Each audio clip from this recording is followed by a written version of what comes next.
Oke, setelah kita melakukan transaksi ketiga, kita lanjutkan transaksi keempat yaitu pelunasan hutang.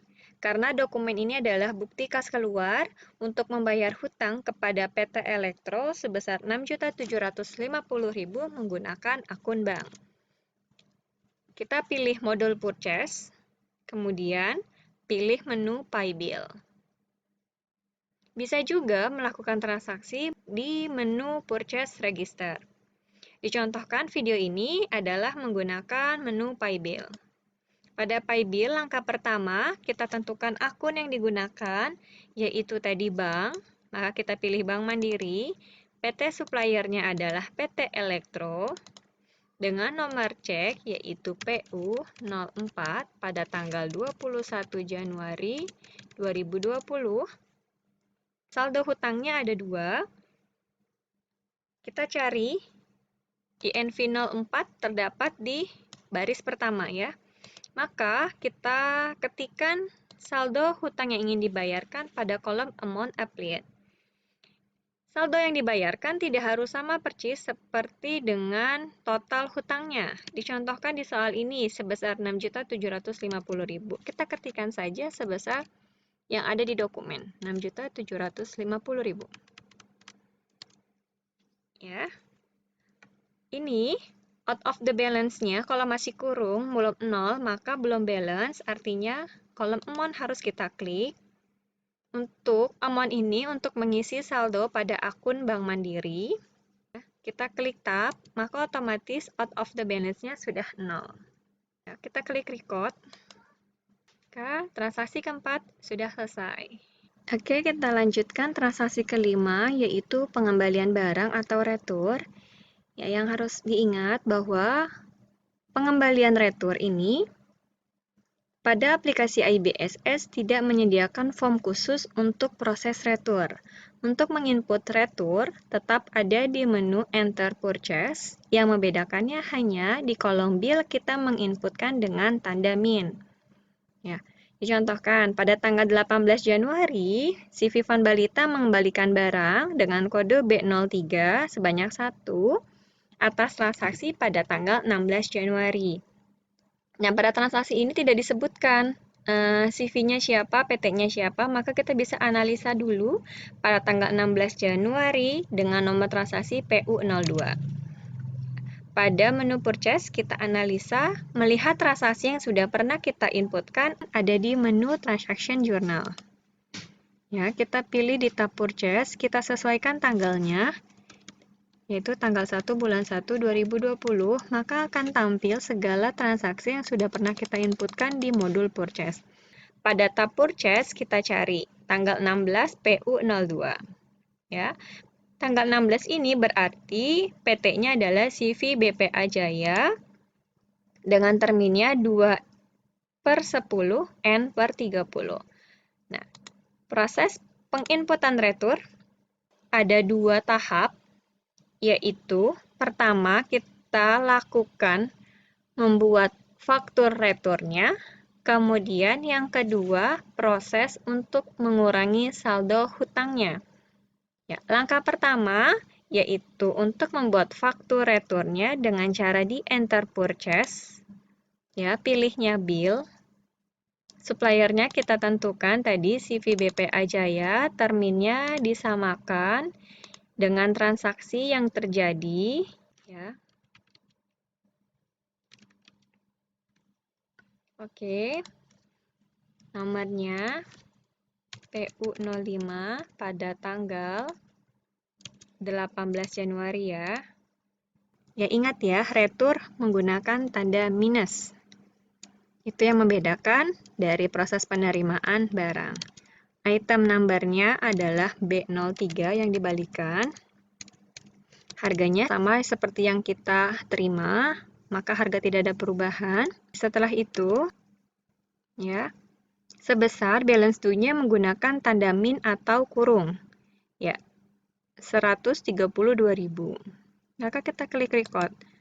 Tahap kedua, proses retur, yaitu ingin mengurangi saldo hutangnya, ada di menu Purchase Register. Kita pilih yang namanya Return and Debit. Ya. Kemudian PU05. Kita lihat transaksi tersebut terminnya kredit. Ya. Kalau kredit, maka kita bisa pilih yang namanya apply to purchase. Kalau transaksinya tunai, maka pilihnya adalah receive refund. Kita pilih apply to purchase. Nah, yang ingin dikembalikan transaksi pada tanggal 16 Januari. Kita klik pada kolom amount applied, maka akan tampil secara otomatis saldo yang tadi sudah kita buat pada fakturator. Tinggal kita sesuaikan tanggalnya, nomor ID-nya tidak usah kita ganti karena tidak ada di ketentuan. Tanggalnya kita samakan yaitu 18 Januari 2020. Oke. Maka kalau out of the balance sudah 0, maka kita klik record, otomatis transaksi dari fakturator sudah hilang. Artinya proses retur sudah selesai. Selanjutnya, kita masuk ke transaksi pengembalian retur untuk jenisnya yang tunai. Dicontohkan pada tanggal 5 Januari, perusahaan mengembalikan barang kodenya B04 sebanyak 2 unit kepada PT Miyako tanggal 3 Januari PU03. Berarti transaksi yang ini ya, tanggal 3 Januari. PT Miyako terminnya COD, berarti tunai. To enter purchase, kita bikin fakturatornya. Suppliernya PT Miyako, terminnya kita sudah mengetahui informasinya yaitu COD. Selanjutnya, kita input nomor transaksi returnya yaitu PU06. Untuk tanggalnya 5 Januari 2020. Yang ingin direturkan sebanyak 2 unit. Ya, berarti kita inputkan di kolom bill menggunakan tanda min, kemudian angka 2, yaitu B04. Ya, otomatis balance due-nya menjadi minus 550.000. Kita klik record.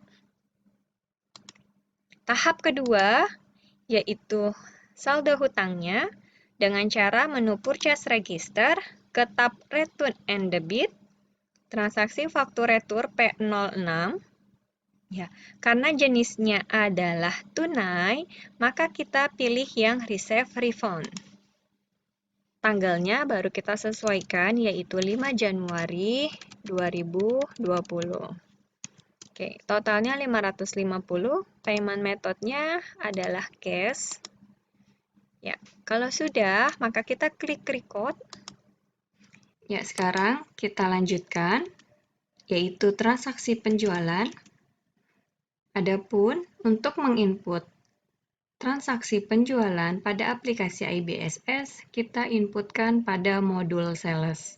Transaksi yang namanya order penjualan, pengiriman barang, pengembalian barang dari customer, maka kita inputkan di enter sales. Untuk proses pembayaran piutang dari customer, kita inputnya di menu receive payment atau sales register. Melihat transaksi yang sudah kita kerjakan pada aplikasi IBSS, bisa lihat di menu transaction journal. Kita langsung contohkan transaksi yang pertama, yaitu transaksi penjualan secara tunai tanpa adanya uang muka. Pada dokumen kita lihat jenisnya adalah order penjualan. Terminnya adalah COD, berarti secara tunai. Cara untuk menginput order penjualan, yaitu kita lakukan pada modul sales, pilih enter sales. Menunya kita pilih menjadi order. Customer-nya UD Binjaya tidak ada di daftar list, maka kita klik baru. Kita buat UD Binjaya. Kita tap. Card ID-nya kita lanjutkan menjadi C004. Kita klik OK, dan kita pilih yang sudah kita buatkan. Termnya kita ubah menjadi COD SL01. Tanggalnya yaitu 14 Januari 2020. Barang yang dipesan, yang pertama B01 sebanyak 4. Berarti 4, item numbernya B01. Harganya tampil secara otomatis. Pesanan yang kedua, kita pilih B03. Item ketiga B05 sebanyak 3 buah.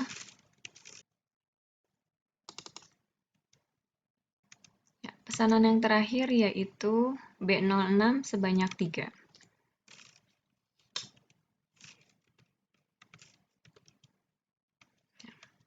Nah, jika sudah, kita cocokkan dengan jumlah total yang ada di dokumen. Kalau sudah sama, maka kita bisa klik record. Oke, transaksi berikutnya di sini adalah transaksi penjualan secara tunai.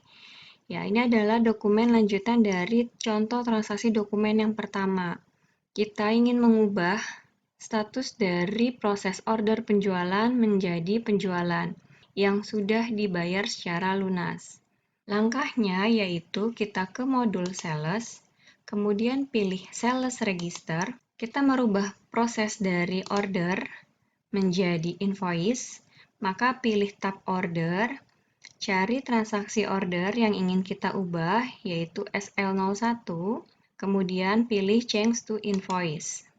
Nah, akan tampil transaksi dari proses pemesanan, tinggal kita sesuaikan. Di dokumen kedua ini, dokumennya adalah SL02. Nah, maka nomor invoice-nya kita ubah. Untuk tanggal, berubah menjadi tanggal 15. Nah, totalnya sudah sama, maka tidak ada perubahan barang. Maka kita bisa langsung klik yang namanya tombol record untuk menyimpan transaksi invoice. Kita jawab oke saja. Pada tahap dokumen kedua, itu kita membuat menjadi statusnya lunas dengan cara pada sales register, open invoice, kita cari transaksinya yaitu SL02, kita klik receive payment. Kita sesuaikan saja datanya, tanggalnya kita ubah menjadi 15 Januari 2020. Kalau sudah, maka kita klik yang namanya record. Kalau sudah melakukan proses pembayaran, maka dia akan masuknya ke tab yang namanya close invoice. Ya, artinya untuk SL02 sudah dianggap lunas. Oke, itu adalah cara untuk menginput transaksi pada dokumen kedua.